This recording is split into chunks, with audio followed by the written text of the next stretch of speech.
अगर बात की जाए कि एल्डिहाइड्स एंड कीटोन किस टाइप के रिएक्शन शो करते हैं, तो याद रखें कि aldehydes and ketones two types of reaction show करते हैं। फर्स्ट है base catalyse nucleophilic addition reaction and second है हमारे पास acid catalyse nucleophilic addition reaction. चलिए बढ़ते हैं आज के हमारे टॉपिक की तरफ, जो है base catalyse nucleophilic addition reaction. Base catalyse nucleophilic addition reaction जो कि एल्डिहाइड्स एंड कीटोन शो करते हैं, तो इस केस में हमारे पास बेस को एज अ कैटलिस्ट यूज किया जाता है। 3 स्टेप्स मैकेनिज्म है ये। फर्स्ट स्टेप में जनरेशन ऑफ अ न्यूक्लियोफाइल किया जाता है। जनरेशन ऑफ अ न्यूक्लियोफाइल के लिए हमारे पास बेस को एज अ कैटलिस्ट यूज किया जाता है। जैसे कि आप स्क्रीन पर देख सकते हैं कि यहाँ पर हाइड्रोक्सल आयन एक बेस है और इसको जनरेशन ऑफ अ न्यूक्लियोफाइल के लिए एज अ कैटलिस्ट इंट्रोड्यूस किया गया है। अब ये हाइड्रोक्सल आयन जो है रिएजेंट में मौजूद H प्लस आयन पर अटैक करेगा। एज अ रिजल्ट हमारे पास वाटर फॉर्मेशन होगी और स्ट्रॉन्ग न्यूक्लियोफाइल जनरेट हो जाएगा। NU यहाँ पर न्यूक्लियोफाइल को रिप्रेजेंट कर रहा है।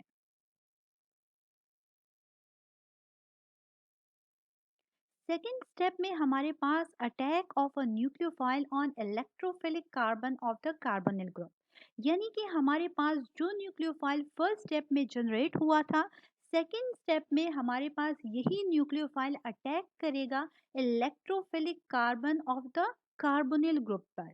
ये कार्बोनिल ग्रुप रिप्रेजेंट कर रहा है कि हमारे पास या तो एल्डिहाइड हो सकता है और या फिर कीटोन हो सकता है, क्योंकि दोनों में कार्बोनिल ग्रुप मौजूद होता है।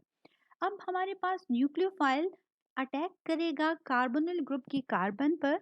क्यों अटैक करेगा कार्बोनिल ग्रुप के कार्बन पर? क्योंकि यहाँ पर हम देख सकते हैं कि कार्बोनिल ग्रुप में कार्बन डबल बॉन्ड बना रहा है ऑक्सीजन के साथ। यहाँ पर ऑक्सीजन की इलेक्ट्रोनेगेटिविटी कार्बन से काफ़ी ज़्यादा है, जिसकी वजह से ये इलेक्ट्रॉन पेयर को अपनी तरफ पुल कर लेगा और एज अ रिजल्ट ऑक्सीजन पर पार्शियल नेगेटिव जबकि कार्बन पर पार्शियल पॉजिटिव चार्ज आ जाएगा और डबल बॉन्ड इसके रिजल्ट में ब्रेक हो जाएगा और सिंगल बॉन्ड बन जाएगा। तो आप देख सकते हैं यहाँ पर कि जब कार्बन एक बॉन्ड ब्रेक करेगा तो इसके रिजल्ट में हमारे पास कार्बन के 3 बॉन्ड रह जाएंगे, जबकि हम जानते हैं कि कार्बन को अपना ऑक्टेट कंप्लीट करने के लिए 4 बॉन्ड बनाने होते हैं। तो आप इसी वजह से कार्बन पर यहाँ पर पॉजिटिव चार्ज आ जाता है और यहाँ पर carbon as an electrophile act करता है। और अब हमारे पास इजीली न्यूक्लियोफाइल इस इलेक्ट्रोफिलिक सेंटर पर कार्बन की अटैक कर सकता है, जिसके रिजल्ट में आप देख सकते हैं कि हमारे पास न्यूक्लियोफाइल कार्बन पर अटैच हो जाएगा।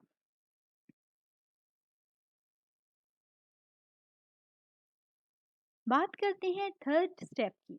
थर्ड स्टेप है addition of a water to form a product and the recovery of catalyst. Third step में जब हमारे पास सेकेंड स्टेप में जो प्रोडक्ट बना था उसमें हम वाटर को ऐड करेंगे। जैसे ही हम वाटर को ऐड करेंगे तो हम जानते हैं कि वाटर में हाइड्रोजन पर पार्शियल पॉजिटिव जबकि ऑक्सीजन पर या हाइड्रोक्सिल आयन पर पार्शियल नेगेटिव चार्ज होता है। क्योंकि ऑक्सीजन की इलेक्ट्रोनेगेटिविटी हाइड्रोजन से काफ़ी ज़्यादा होती है और वो इलेक्ट्रॉन पेयर को अपनी तरफ पुल कर लेता है और इसी की रिजल्ट में हमारे पास हाइड्रोजन पर पार्शियल पॉजिटिव जबकि ऑक्सीजन पर पार्शियल नेगेटिव चार्ज आ जाता है। अब यहाँ पर हाइड्रोजन जो है इस पर पार्शियल नेगेटिव चार्ज है वाटर में, और दूसरी तरफ अगर हम देखें कि हमारे पास जो प्रोडक्ट फॉर्मेशन हुआ था सेकेंड स्टेप में, यहाँ पर आप देख सकते हैं कि ऑक्सीजन के ऊपर नेगेटिव चार्ज है। अब ये जो ऑक्सीजन है इसके साथ जाकर क्या होगा, हाइड्रोजन जाकर इस ऑक्सीजन के साथ अटैच हो जाएगा, क्योंकि हमारे पास जो ऑक्सीजन था उसकी इलेक्ट्रोनेगेटिविटी काफ़ी ज़्यादा थी और उसने इलेक्ट्रॉन पेयर को अपनी तरफ पुल कर लिया। As a result H plus आसानी से वाटर से यहाँ से बाहर जाकर ऑक्सीजन के साथ अटैच हो सकता है। और अब आप देख सकते हैं कि प्रोडक्ट साइड पर हमारे पास ऑक्सीजन के साथ हाइड्रोजन अटैच हो गया है, जबकि दूसरी तरफ हाइड्रोक्सल आयन जो है हमारे पास अगेन रिकवर हो गया है। और ये वही हाइड्रोक्सल आयन है जो कि हमने फर्स्ट स्टेप में एज अ कैटलिस्ट यूज किया था। और इस तरीके से 3 स्टेप्स में हमारे पास ये मैकेनिज्म कंप्लीट हो जाता है, जो कि है base catalysed nucleophilic addition reaction.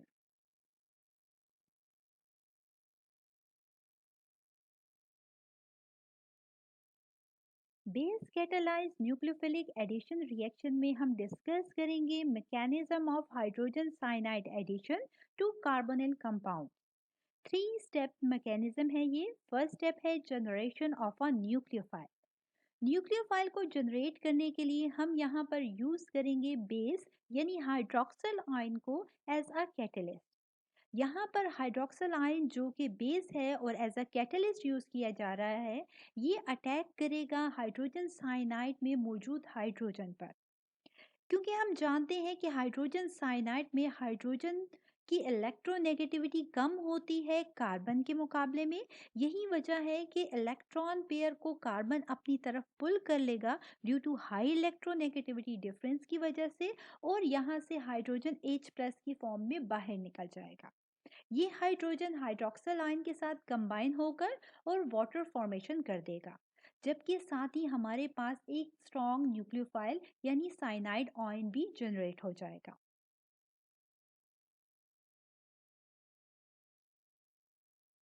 Second step है attack of a nucleophile on the electrophilic carbon of the carbonyl group. First step में जो हमारे पास cyanide ion as a nucleophile generate हुआ था, सेकेंड स्टेप में यही न्यूक्लियोफाइल जो है अटैक करेगा electrophilic carbon of the carbonyl group पे। जैसे कि आप देख सकते हैं स्क्रीन पर कि कार्बोनिल ग्रुप में मौजूद कार्बन एंड ऑक्सीजन के दरमियान इलेक्ट्रोनेगेटिविटी का डिफरेंस मौजूद होता है, जिसकी वजह से हाई इलेक्ट्रोनेगेटिविटी की ऑक्सीजन की होने की वजह से ये इलेक्ट्रॉन पेयर को अपनी तरफ पुल कर लेगा। एज अ रिजल्ट ऑक्सीजन पर पार्शियल नेगेटिव चार्ज, जबकि कार्बन पर पार्शियल पॉजिटिव चार्ज आ जाएगा, क्योंकि ये इलेक्ट्रॉन डेफिशिएंट हो जाएगा। और डबल बॉन्ड जो कि कार्बन और ऑक्सीजन के दरमियान मौजूद है, अब ये सिंगल बॉन्ड में कन्वर्ट हो जाएगा। इसकी वजह से कार्बन पर जब पॉजिटिव चार्ज आ जाएगा, इट्स मीन कि ये एज अ इलेक्ट्रोफाइल एक्ट करेगा। अब साइनाइड आयन जो कि हमारे पास न्यूक्लियोफाइल है, इजीली इस इलेक्ट्रोफिलिक कार्बन पर अटैक कर सकता है और एज अ रिजल्ट ये इस कार्बन के साथ अटैच हो जाएगा।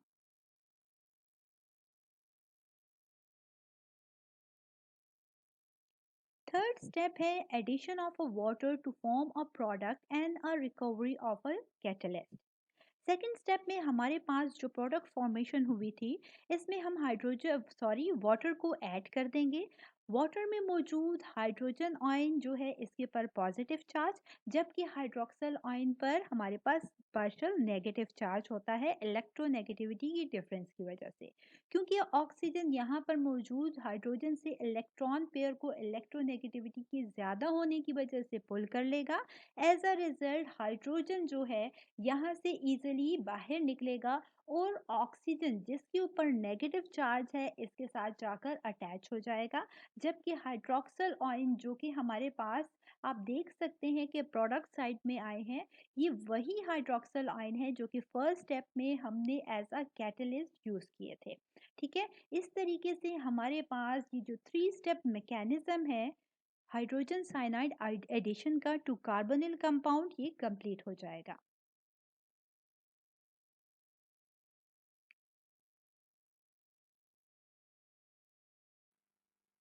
Base catalysed nucleophilic addition reaction में चलिए जानते हैं mechanism of addition of sodium bisulphate to ketone.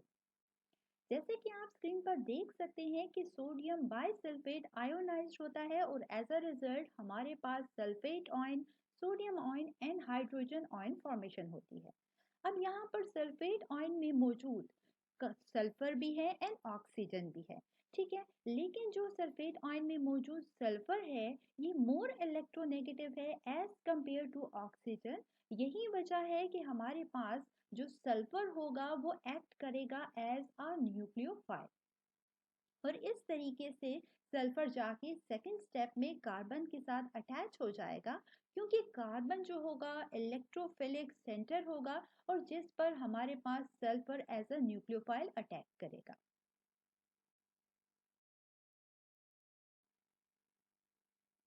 Second step है attack of a nucleophile on electrophilic carbon of the carbonyl group.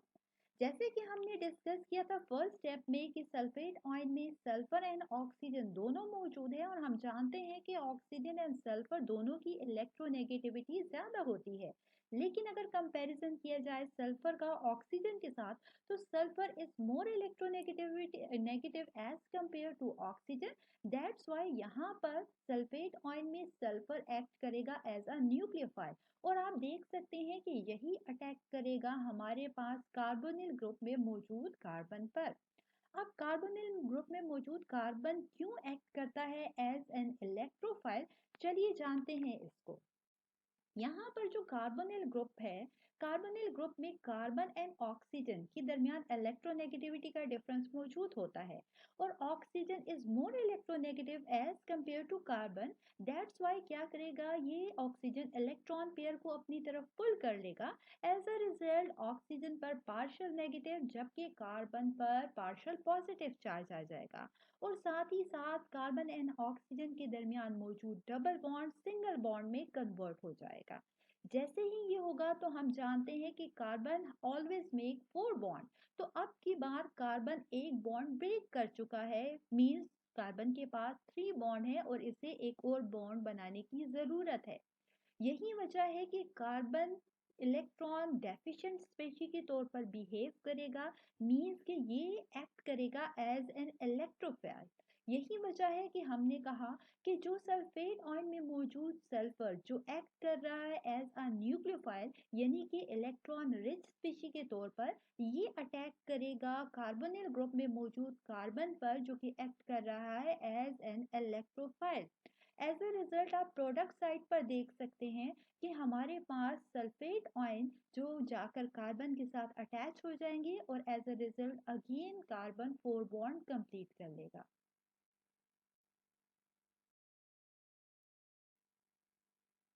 Third step है proton is attach to the negatively charge oxygen to form bisulphate addition product. जैसे कि हमने देखा कि second step में जो product formation हुई, ठीक है, अब वो यहाँ पर रिएक्टेंट साइड पर हम लिख चुके हैं, ठीक है। और इसके साथ जो हाइड्रोजन जो कि फर्स्ट स्टेप में हमारे पास जनरेट हुआ था हाइड्रोजन आयन, जब हमारे पास सोडियम बाइसल्फेट आयोनाइज हुआ था, तो ये वही हाइड्रोजन है। अब की बार हम देख सकते हैं कि ऑक्सीजन के ऊपर नेगेटिव चार्ज मौजूद है, जबकि ये हाइड्रोजन जो है ये इलेक्ट्रॉन डेफिशिएंट स्पीशी है, क्योंकि हाइड्रोजन के ऊपर पार्शियल पॉजिटिव चार्ज ये रिप्रेजेंट करता है कि इलेक्ट्रॉन की यहाँ पर डेफिशिएंसी है, ये अपना इलेक्ट्रॉन दे चुका है, और एज अ रिजल्ट हाइड्रोजन पर पार्शियल पॉजिटिव चार्ज आया है। यही वजह है कि ये जाकर अटैच हो जाएगा नेगेटिवली चार्ज ऑक्सीजन पर, और इसके रिजल्ट में हमारे पास जो प्रोडक्ट फॉर्मेशन होगी that is bisulphate addition product.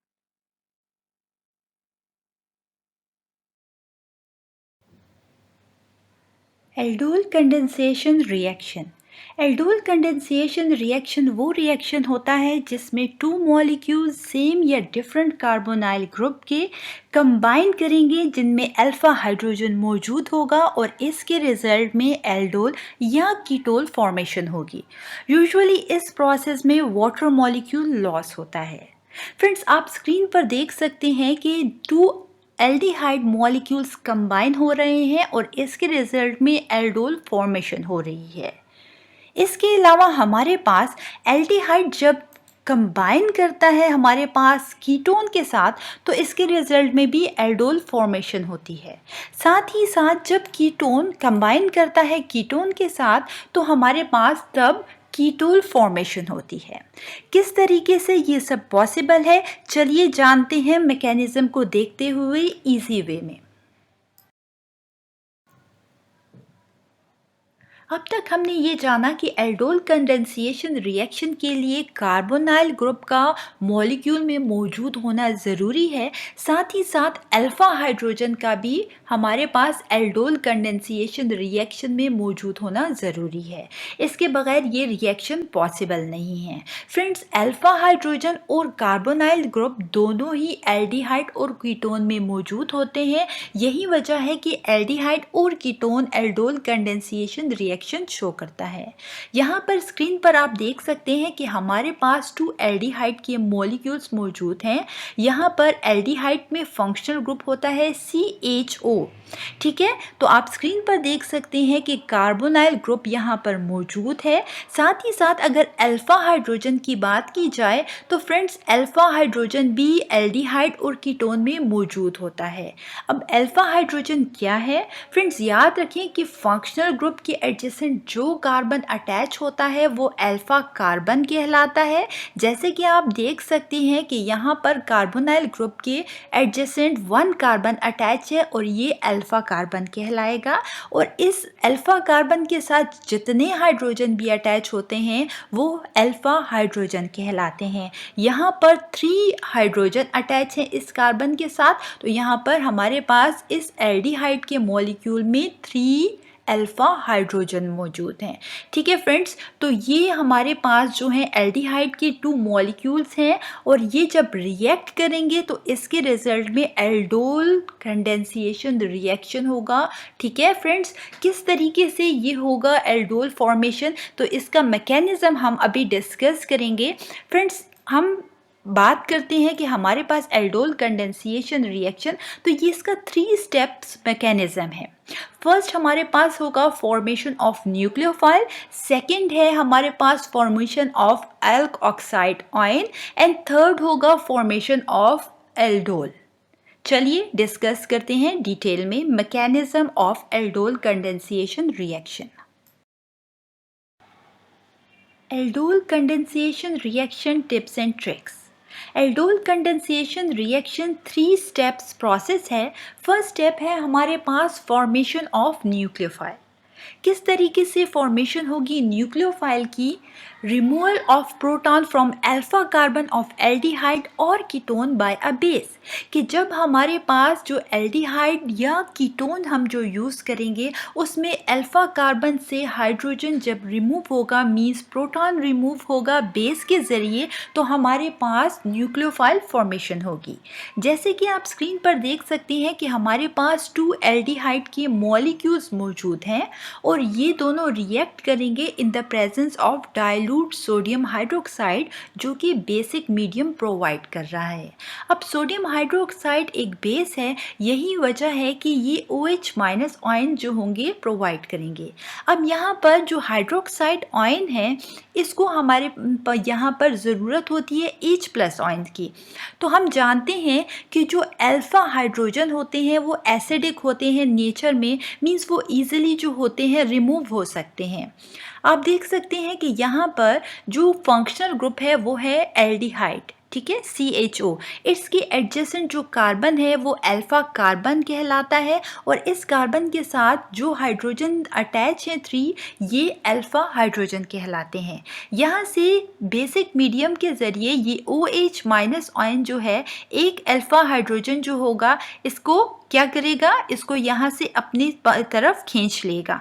ठीक है, तो यहाँ से H प्लस की फॉर्म में ये अल्फा हाइड्रोजन जो होगा रिमूव हो जाएगा और कंबाइन हो जाएगा OH माइनस आयन के साथ, और यहाँ पर जो कार्बन रह जाएगा ये अल्फा कार्बन, तो ये जो दोनों इलेक्ट्रॉन्स थे इसको अपनी तरफ खींच लेगा।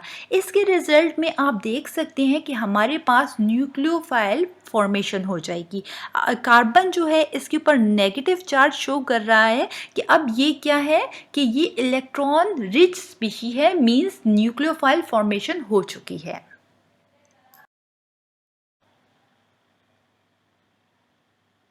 सेकेंड स्टेप है formation of alkoxide ion.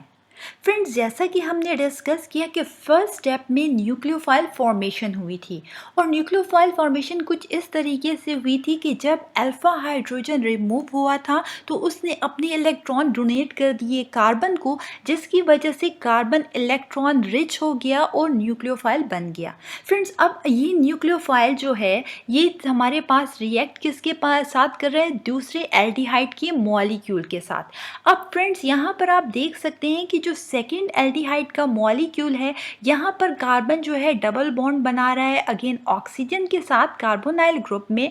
यहाँ पर कार्बन की जो इलेक्ट्रोनेगेटिविटी ऑक्सीजन के मुकाबले में काफ़ी कम होती है। यही वजह है कि ज़्यादा इलेक्ट्रोनेगेटिव होने की वजह से ऑक्सीजन इलेक्ट्रॉन को अपनी तरफ खींच लेगा और कार्बन पर पार्शियल पॉजिटिव चार्ज जबकि ऑक्सीजन पर पार्शियल नेगेटिव चार्ज आ जाएगा।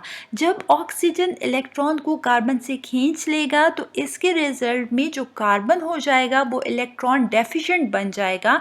अब यहाँ पर जो न्यूक्लियोफाइल है इजीली अटैक कर सकता है इस कार्बन पर कार्बोनाइल ग्रुप के, और इसके रिजल्ट में फ्रेंड्स क्या होगा कि हमारे पास अल्क ऑक्साइड आयन फॉर्मेशन हो जाएगी। जैसे कि आप स्क्रीन पर देख सकते हैं कि प्रोडक्ट में हमारे पास जो अल्क ऑक्साइड आयन फॉर्मेशन हुई है, यहाँ पर ऑक्सीजन के ऊपर नेगेटिव चार्ज ये शो कर रहा है कि ये ऑक्सीजन अपनी तरफ इलेक्ट्रॉन को पुल कर चुका है, ठीक है। और चूँकि यहाँ पर इलेक्ट्रॉन की कार्बन पर डेफिशिएंसी आ गई थी, यही वजह है कि न्यूक्लियोफाइल ने इस पर अटैक किया और इसके रिजल्ट में ये इसके साथ कंबाइन होकर अल्क ऑक्साइड आयन फॉर्मेशन कर दी। लास्ट एंड फाइनल स्टेप है स्टेप 3, फॉर्मेशन ऑफ एल्डोल। जैसा कि हम जानते हैं कि हमने फॉर्मेशन ऑफ एल्डोल के लिए जो मीडियम यूज़ किया अब तक वो है dilute sodium hydroxide. Sodium hydroxide तभी डाइल्यूट हुआ कि जब उसमें वाटर ऐड किया गया। अब स्टेप 3 में यही वाटर इम्पॉर्टेंट रोल प्ले कर रहा है और इससे H+ आयन जो है ये अल्क ऑक्साइड आयन में मौजूद जो ऑक्सीजन है इसके साथ कंबाइन होंगे, क्योंकि ऑक्सीजन के ऊपर जैसा कि आप देख सकते हैं कि नेगेटिव चार्ज है और H+ के ऊपर देखिए हाइड्रोजन के ऊपर पॉजिटिव चार्ज होता है। यही वजह है कि ये कंबाइन हो जाएंगे और इसके रिजल्ट में हमारे पास क्या होगा, OH जो है फॉर्मेशन हो जाएगी, मींस अल्कोहल बन जाएगा। आप देख सकते हैं कि जब इनकी कम्बिनेशन होगी मींस रिमूवल ऑफ प्रोटॉन जब वाटर से होगा अल्क ऑक्साइड आयन के ज़रिए, तो इसके रिजल्ट में एल्डोल फॉर्मेशन हो जाएगी। अब एल्डोल वर्ड जो है हमारे पास किस तरीके से डिराइव हुआ, एल्ड मीन्स एल्डिहाइड। एल्डिहाइड के लिए फर्स्ट 3 लेटर्स यूज़ किए गए हैं ALD, और जबकि OL ऑल जो है ये अल्कोहल को रिप्रेजेंट कर रहा है। तो यहाँ पर आप देख सकते हैं कि एल्डोल में हमारे पास OH ग्रुप मीन्स अल्कोहल भी प्रेजेंट है और CHO मतलब एल्डिहाइड भी मौजूद है। यही वजह है कि इसे जो नाम दिया गया है वो एल्डोल का नाम दिया गया है। इस तरीके से 3 स्टेप्स में इजीली एल्डोल फॉर्मेशन होती है। कैनिज़ारोस रिएक्शन, वो एल्डिहाइड जिनमें अल्फा हाइड्रोजन मौजूद नहीं होता वो कैनिज़ारोस रिएक्शन जो है शो करते हैं। जैसे कि हमने डिस्कस किया था एल्डोल कंडेंसेशन रिएक्शन में कि वो एल्डिहाइड या कीटोन जिनमें अल्फा हाइड्रोजन मस्ट मौजूद होगा वो एल्डोल कंडेंसेशन रिएक्शन शो करेंगे। लेकिन यहाँ पर कैनिज़ारोस रिएक्शन कम्प्लीटली ऑपोजिट है एल्डोल कंडेंसेशन रिएक्शन का। यहाँ आप देख सकते हैं कि कैनिज़ारोस रिएक्शन वो एल्डिहाइड परफॉर्म करते हैं जिनमें अल्फा हाइड्रोजन मौजूद ना हो। वो कौन से एल्डिहाइड हैं जिनमें हमारे पास अल्फा हाइड्रोजन मौजूद नहीं होता? तो आप स्क्रीन पर देख सकते हैं कि फॉर्मेल्डिहाइड और बेंजल्डिहाइड वो कंपाउंड्स हैं हमारे पास कि जिनमें अल्फा हाइड्रोजन मौजूद नहीं होता। यही वजह है कि ये कैनिज़ारोस रिएक्शन शो करते हैं। कैनेजारोस रिएक्शन एक डिसप्रोपोर्शनेट रिएक्शन है। अब डिसप्रोपोर्शनेट रिएक्शन वो रिएक्शन होता है जिसमें एक ही यूनिट का एट अ टाइम ऑक्सीडेशन भी हो रही हो और इसी यूनिट की रिडक्शन भी हो रही हो। जैसे कि आप स्क्रीन पर देख सकते हैं कि हमने यहाँ पर लिखा कि कैनेजारोस रिएक्शन एक सेल्फ ऑक्सीडेशन रिडक्शन रिएक्शन है।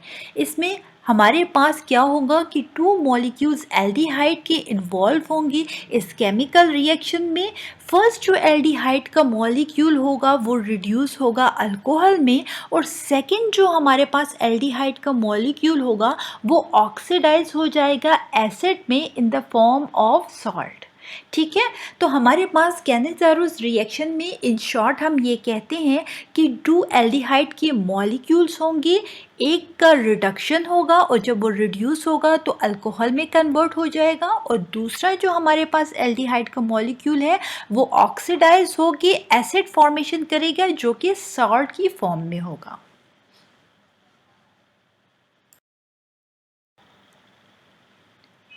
कैनेजारोस की ओवरऑल रिएक्शन की बात करते हैं तो आप स्क्रीन पर देख सकते हैं कि टू फॉर्मेल्डिहाइड के हमारे पास मॉलिक्यूल्स हैं, और यहाँ पर बेसिक मीडियम को हम यूज़ कर रहे हैं जो कि है डाइल्यूट सोडियम हाइड्रोक्साइड। एक मॉलिक्यूल जो होगा वो ऑक्सीडाइज होगा जबकि दूसरा मॉलिक्यूल रिड्यूस होगा। किस तरीके से ये पूरा प्रोसेस होगा चलिए जानते हैं इसके स्टेप वाइज मैकेनिज्म को देखते हुए। Mechanism of Cannizzaro's reaction. Cannizzaro's reaction के मैकेनिज्म को हम 4 स्टेप्स में स्टडी करेंगे। फर्स्ट स्टेप है हमारे पास फॉर्मेशन ऑफ एनॉइन। किस तरीके से फॉर्मेशन होगी एनॉइन की, चलिए इसे डिस्कस करते हैं। स्क्रीन पर आप देख सकते हैं कि हमारे पास फॉर्मेल्डिहाइड का मॉलिक्यूल है और साथ ही हाइड्रोक्सिल आयन है। ये हाइड्रोक्सिल आयन हमारे पास बेस से आए हैं जो हमने बेसिक मीडियम यूज़ किया है, और यहाँ पर हमने डाइल्यूट सोडियम हाइड्रोक्साइड को एज अ बेस यूज़ किया है और इसी से हमारे पास हाइड्रोक्सिल आयन आए हैं। फ्रेंड्स, फॉर्मेल्डिहाइड के मॉलिक्यूल को आप जब देखेंगे तो इसमें हमारे पास है कार्बोनाइल ग्रुप। कार्बोनाइल ग्रुप में कार्बन और ऑक्सीजन इन दोनों के दरमियान इलेक्ट्रोनेगेटिविटी का डिफरेंस होता है। क्योंकि ऑक्सीजन ज़्यादा इलेक्ट्रोनेगेटिव होता है, यही वजह है कि वो कार्बन से इलेक्ट्रॉन्स को पुल कर लेगा। एज अ रिजल्ट ऑक्सीजन पर पार्शियल नेगेटिव और कार्बन पर पार्शियल पॉजिटिव चार्ज आ जाएगा। अब यहाँ पर हमारे पास कार्बन पर इलेक्ट्रॉन की डेफिशिएंसी हो जाएगी। यही टाइम होगा जिस पर हमारे पास जो हाइड्रोक्सिल आयन है ये बेस से जो आए हैं ये अटैक करेंगे फॉर्मेल्डिहाइड के कार्बन पे, और एज अ रिजल्ट हमारे पास एनॉइन फॉर्मेशन हो जाएगी।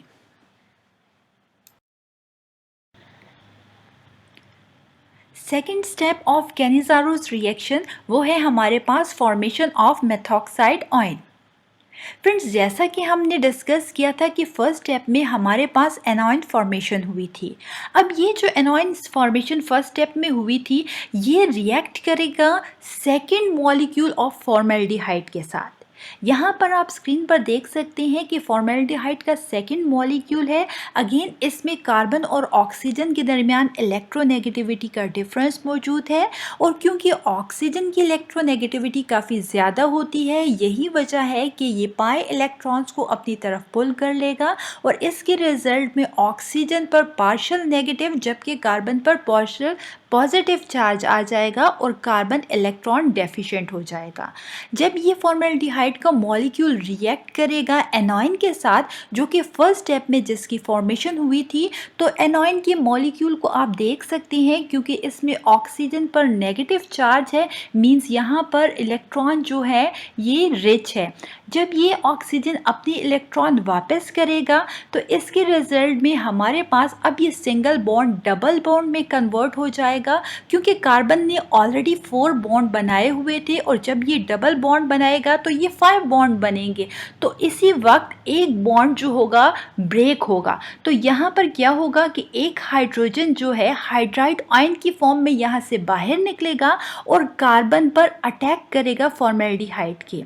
ठीक है, तो इसके रिजल्ट में फ्रेंड्स आप देख सकते हैं कि हमारे पास क्या होगा कि हमारे पास मेथॉक्साइड आयन फॉर्मेशन होगी और फॉर्मिक एसिड फॉर्मेशन होगी। थर्ड स्टेप है फॉर्मेशन ऑफ फॉर्मेट आयन। जैसा कि हमने डिस्कस किया था कि सेकंड स्टेप में हमारे पास मेथॉक्साइड आयन और फॉर्मिक एसिड फॉर्मेशन हुई थी। अब ये मेथॉक्साइड आयन जो है ये एज अ बेस रिएक्ट करेगा और फॉर्मिक एसिड में जैसे कि आप स्क्रीन पर देख सकते हैं कि हाइड्रोजन और ऑक्सीजन के दरमियान इलेक्ट्रोनेगेटिविटी का काफ़ी डिफरेंस मौजूद होता है।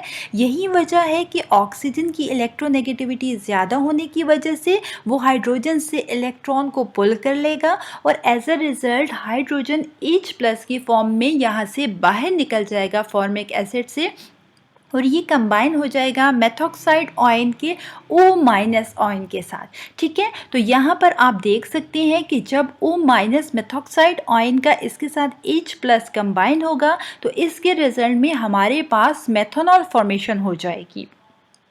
जबकि फॉर्मेट आयन फॉर्मेशन किस तरीके से हुई है कि जब फॉर्मिक एसिड से इलेक्ट्रोनेगेटिविटी के डिफरेंस की वजह से H+ बाहर निकल गया, क्योंकि ऑक्सीजन ने यहाँ पर हमारे क्या किया फॉर्मिक एसिड में कि इलेक्ट्रॉन पेयर को अपनी तरफ पुल कर लिया था। यही वजह है कि ये इलेक्ट्रॉन रिच हो गया था और हमारे पास ये जो है फॉर्मेट आयन फॉर्मेशन करेगा।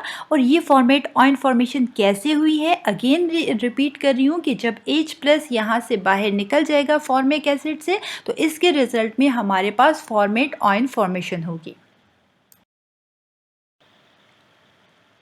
फोर्थ स्टेप है फॉर्मेशन ऑफ सोडियम फॉर्मेट।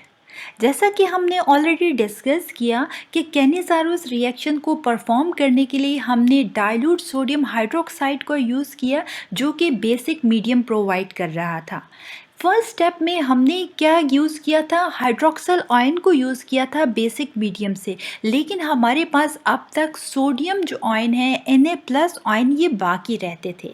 अब इस स्टेप में क्या होगा कि हमारे पास जो बेसिक मीडियम में सोडियम आयन थे वो कंबाइन हो जाएंगे फॉर्मेट आयन के O- के साथ और इसके रिजल्ट में फॉर्मेट आयन से अब सोडियम फॉर्मेट फॉर्मेशन हो जाएगी और OH- आयन फॉर्मेशन हो जाएगी। ठीक है, तो हमारे पास इस तरीके से सोडियम फॉर्मेट फॉर्मेशन होगी।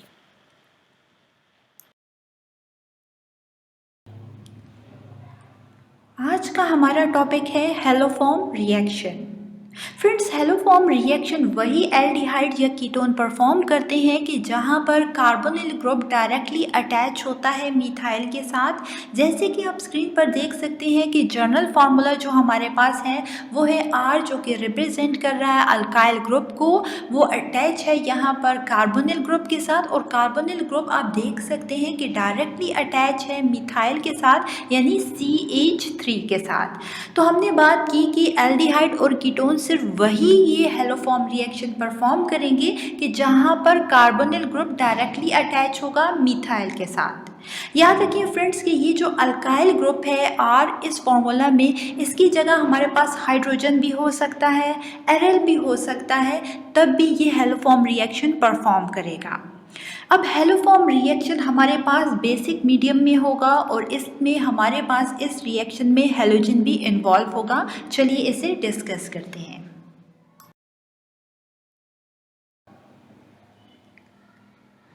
जैसा कि अब तक हमने डिस्कस किया कि एल्डिहाइड और कीटोन सिर्फ वही एल्डिहाइड और कीटोन हेलोफॉर्म रिएक्शन परफॉर्म करेंगे जहां पर कार्बोनिल ग्रुप डायरेक्टली अटैच होता है मिथाइल यानी CH3 के। तो ऐसा एल्डिहाइड सिर्फ एक ही है, याद रखिए, और वो है हमारे पास एसिटिल्डिहाइड। जैसे कि आप स्क्रीन पर देख सकते हैं कि इसके फॉर्मूले में CH3 means methyl directly attach है कार्बोनिल ग्रुप के साथ और ये कार्बोनिल ग्रुप जो है अटैच है हाइड्रोजन के साथ और इसे हम कहते हैं एसिटिल्डिहाइड। याद रखें कि ये सिर्फ एक ही एल्डिहाइड है जो कि हेलोफॉर्म रिएक्शन परफॉर्म करता है, क्योंकि इसके अलावा किसी दूसरे एल्डिहाइड में कार्बोनिल ग्रुप डायरेक्टली अटैच नहीं होता मिथाइल ग्रुप के साथ। अब क्या होगा कि एसिटिल्डिहाइड जो होगा रिएक्शन करेगा बेसिक मीडियम की प्रेजेंस में, मीन सोडियम हाइड्रोक्साइड हम एज अ बेसिक मीडियम यहाँ पर यूज़ करेंगे हेलोफॉर्म रिएक्शन में और साथ ही साथ हमारे पास यहाँ पर 3 मोल्स होंगे किसके, हैलोजेंस के। X जो है रिप्रेजेंट कर रहा है हैलोजेंस को। अब इसके रिजल्ट में जो फॉर्मेशन होगी, प्रोडक्ट फॉर्मेशन, वो हेलोफॉर्म फॉर्म होगा। अब यहाँ पर X जो है CHX3, ये हेलोफॉर्म फॉर्मेशन हो रही है। हेलोफॉर्म फॉर्मेशन में हमारे पास क्लोरोफॉर्म भी हो सकता है, आयोडोफॉर्म भी हो सकता है और ब्रोमोफॉर्म भी हो सकता है। डिपेंड करता है कि हमने क्लोरीन यूज़ किया है, ब्रोमीन यूज़ किया है या आयोडीन यूज़ किया है इस रिएक्शन में। मोस्टली हमारे पास ये हेलोफॉर्म रिएक्शन जो होता है वो आयोडीन की प्रेजेंस में होता है। वो इसलिए क्योंकि जो आयोडीन जब हम यूज़ करते हैं हेलोफॉर्म रिएक्शन में, तो जो एंड प्रोडक्ट हमारे पास आता है वो आयोडोफॉर्म बनता है, और आयोडोफॉर्म जो होता है वो येलो कलर का होता है जो कि ईजिली आइडेंटिफाई हो सकता है। जबकि क्लोरोफॉर्म या ब्रोमोफॉर्म फॉर्मेशन जब होती है तो वो उसका कोई कलर नहीं होता, कलरलेस होता है। यही वजह है कि उसे ईजिली आइडेंटिफाई नहीं किया जा सकता।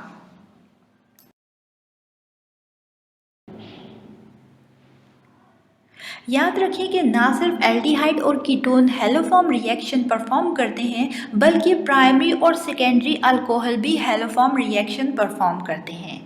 चलिए जानते हैं कि वो कौन से सेकेंडरी अल्कोहल है जो कि हेलोफॉर्म रिएक्शन परफॉर्म करते हैं। फ्रेंड्स, याद रखिए कि हमारे पास वो तमाम सेकेंडरी अल्कोहल जहाँ पर मिथाइल ग्रुप अटैच होता है अल्फा कार्बन पर, वो हेलोफॉर्म रिएक्शन परफॉर्म करते हैं in the presence of basic medium. और यहाँ पर जो बेसिक मीडियम हमने यूज़ किया है वो सोडियम हाइड्रोक्साइड, रिजल्टेंट हमारे पास हेलोफॉर्म फॉर्मेशन होगी। आप स्क्रीन पर देख सकते हैं हमारे पास यहाँ पर है सेकेंडरी अल्कोहल। हमने बात की कि वो तमाम सेकेंडरी अल्कोहल जहाँ पर मिथाइल ग्रुप अल्फा कार्बन पर अटैच होगा वो हेलोफॉर्म रिएक्शन परफॉर्म करेंगे।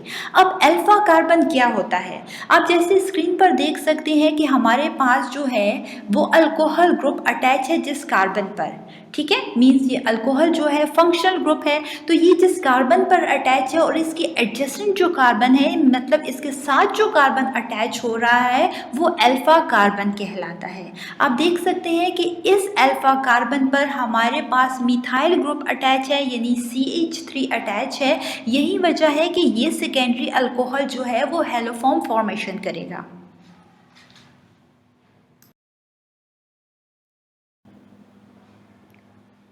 ना सिर्फ secondary alcohol haloform reaction perform करते हैं, बल्कि प्राइमरी अल्कोहल भी हेलोफॉर्म रिएक्शन परफॉर्म करते हैं। याद रखें कि एथेनॉल वो वाहिद प्राइमरी अल्कोहल है जो कि हेलोफॉर्म रिएक्शन परफॉर्म करता है। वो इसलिए क्योंकि यहाँ पर हमारे पास जो मिथाइल ग्रुप होता है वो अल्फा कार्बन पर अटैच होता है। इसके अलावा कोई दूसरा प्राइमरी अल्कोहल ऐसा नहीं है जहाँ पर मिथाइल ग्रुप जो होगा वो अल्फा कार्बन पर अटैच होगा। यही वजह है कि इथेनॉल वो वाहिद प्राइमरी अल्कोहल है जो कि हेलोफॉर्म रिएक्शन परफॉर्म करता है। ठीक है, अब यहाँ पर क्या होता है कि हमारे पास जो इथेनॉल है in the presence of basic medium sodium hydroxide और हेलोजेंस की प्रेजेंस में हमारे पास क्या फॉर्मेशन करेगा, हेलोफॉर्म फॉर्मेशन करेगा।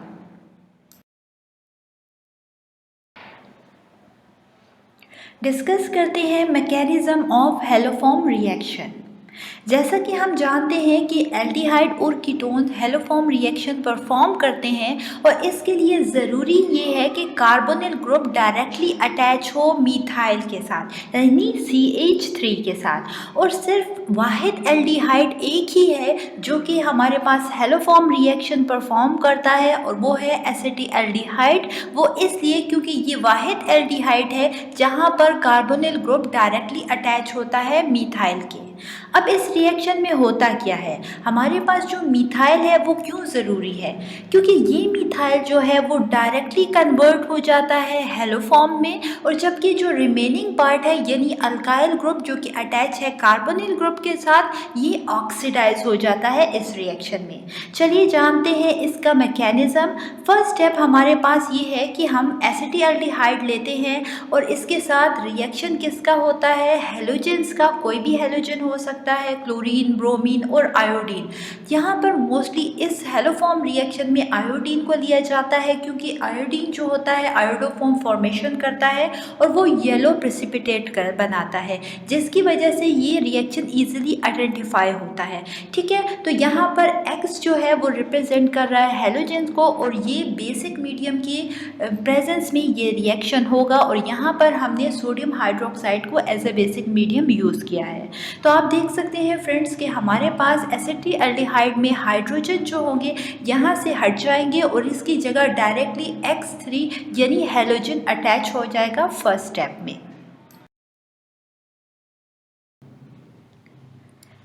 हेलोफॉर्म रिएक्शन की सेकंड जो स्टेप है, इसमें आप देख सकते हैं कि हमारे पास रिएक्टेंट साइड पे जो कार्बोनिल ग्रुप है, कार्बोनिल ग्रुप में कार्बन के मुकाबले में ऑक्सीजन की इलेक्ट्रोनेगेटिविटी काफ़ी ज़्यादा होती है।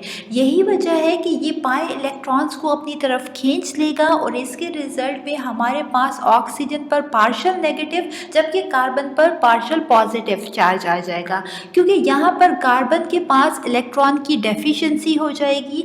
यही वजह है कि हमारे पास जो हमने बेसिक मीडियम यूज़ किया है इस रिएक्शन के लिए, यानी सोडियम हाइड्रोक्साइड क्योंकि बेस है, यही वजह है कि ये हाइड्रोक्सल आयन प्रोवाइड करेगा। तो यहाँ से बेस से हाइड्रोक्सल आयन जो होंगे यहाँ पर कार्बन पर अटैक करेंगे कार्बोनिल ग्रुप के, क्योंकि ये कार्बन जो है वो इलेक्ट्रॉन डेफिशिएंट हो गया है, और एज अ रिजल्ट हमारे पास आप देख सकते हैं कि प्रोडक्ट साइड पे ये कार्बन जो होगा OH के साथ बॉन्ड बना लेगा, जबकि जो कार्बन और ऑक्सीजन कार्बोनिल ग्रुप का था, यहाँ पर क्योंकि इलेक्ट्रॉन जो है ऑक्सीजन ने अपनी तरफ खींच लिए थे पाए इलेक्ट्रॉन्स, यही वजह है कि डबल बॉन्ड से अब कार्बोनिल ग्रुप में सिंगल बॉन्ड यहाँ पर आप देख सकते हैं कि प्रोडक्ट साइड पर बन गया, और ऑक्सीजन के ऊपर नेगेटिव चार्ज इसलिए आया है क्योंकि इसने पाए इलेक्ट्रॉन्स को अपनी तरफ पुल कर लिया था। तो आप देख सकते हैं कि अब हमारे पास जो प्रोडक्ट फॉर्मेशन हुई है वहाँ पर OH भी अटैच हो गया और ऑक्सीजन के ऊपर नेगेटिव चार्ज ये शो कर रहा है कि इसने पाए इलेक्ट्रॉन्स को अपनी तरफ पुल कर लिया है।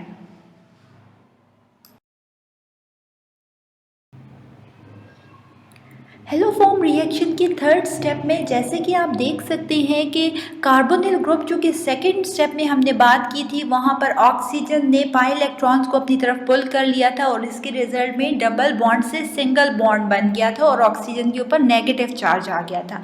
अब क्या होगा थर्ड स्टेप में कि यही ऑक्सीजन जिसने पाए इलेक्ट्रॉन्स को अपनी तरफ पुल कर लिया था, अब क्योंकि इसके ऊपर नेगेटिव चार्ज आ गया है और ये अनस्टेबल फील कर रहा है, तो अब ये ऑक्सीजन दोबारा इलेक्ट्रॉन्स को वापस करेगा, तो अब सिंगल बॉन्ड से डबल बॉन्ड फॉर्मेशन हो जाएगी और जो ऑक्सीजन के ऊपर नेगेटिव चार्ज है वो भी ख़त्म हो जाएगा। जैसे ही कार्बन ये 4 बॉन्ड बनाएगा तो इसके रिजल्ट में अब क्योंकि अगर ये बॉन्ड बन जाएगा तो सिंगल से डबल बॉन्ड बनने के साथ आप देख सकते हैं कि अगर यहाँ पर हमारे पास 5 बॉन्ड बन जाएंगे कार्बन के साथ, और हम जानते हैं कि कार्बन की टेट्रावैलेंसी होती है, मींस इसके आउटर मोस्ट शेल में 4 इलेक्ट्रॉन्स होते हैं और ये हमेशा 4 ही बॉन्ड बनाता है अपने ऑक्टेट को कंप्लीट करने के लिए। तो यहाँ पर जब 5 बॉन्ड बनेंगे तो ऐसा पॉसिबल नहीं है। यही वजह है कि ऑक्सीजन जब अपने इलेक्ट्रॉन्स को वापस करेगा इन पाई इलेक्ट्रॉन्स को, तो डबल बॉन्ड जैसे ही बनेगा वैसे ही कार्बन एक बॉन्ड को ब्रेक करेगा और यहाँ पर जो कार्बन बॉन्ड बना रहा है CH3 के साथ, तो आप देख सकते हैं कि यहाँ पर जो कार्बन होगा ये इलेक्ट्रॉन्स देगा इसको CH3 को, और CH3 जो है यहाँ पर माइनस की फॉर्म में बाहर निकल जाएगा और ये CH3 जो है यहाँ पर स्ट्रॉन्ग बेस बन जाएगा।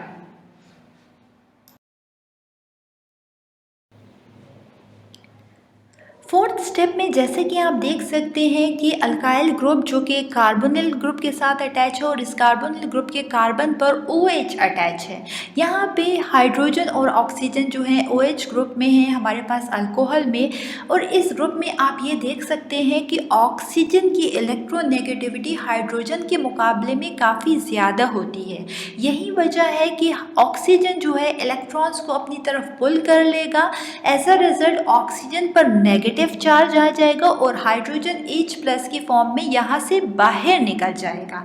अब ये हाइड्रोजन कहाँ जाएगा? हम जानते हैं रिएक्टेंट साइड पे ऑलरेडी स्ट्रॉन्ग बेस हमारे पास मौजूद है जो कि CH3- की फॉर्म में है। ये हाइड्रोजन आके इस कार्बन के साथ अटैच हो जाएगा और प्रोडक्ट साइड पर हमारे पास जो फॉर्मेशन होगी वो होगी CHX3 यानी हेलोफॉर्म फॉर्मेशन हो जाएगी। और साथ ही साथ हमारे पास आप देख सकते हैं कि ऑक्सीजन के ऊपर प्रोडक्ट साइड पर नेगेटिव चार्ज आया हुआ है, वो इस वजह से क्योंकि इसने हाइड्रोजन से इलेक्ट्रॉन्स को अपनी तरफ पुल कर लिया था, जिसकी वजह से इसके ऊपर नेगेटिव साइन आ गया है।